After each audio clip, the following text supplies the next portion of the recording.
প্রিয় দর্শক, বৃষ্টি বৃষ্টি আবহাওয়া, বৃষ্টি পড়তেছে। এর মাঝে আমরা তিলের লাড়ু বানাচ্ছি। তিলের লাড়ু খাইতে বৃষ্টির মধ্যে, বৃষ্টির দিনে অনেক মজা লাগে।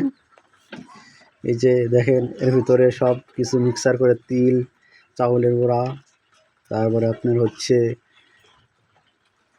নারকেল, ময় মশলা দিয়ে অনেক সুন্দর করে ইয়ে করছে। এখন এগুলো আমরা গোল গোল করে মিষ্টির মতো করে করব।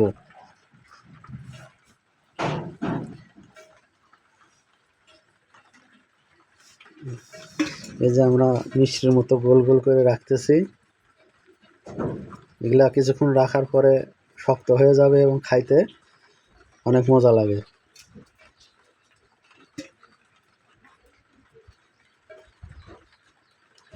দেখতে পাচ্ছেন মিষ্টির মতো করে কত সুন্দর করে গোল গোল করে ভিডিওতে মিষ্টি বানাচ্ছে।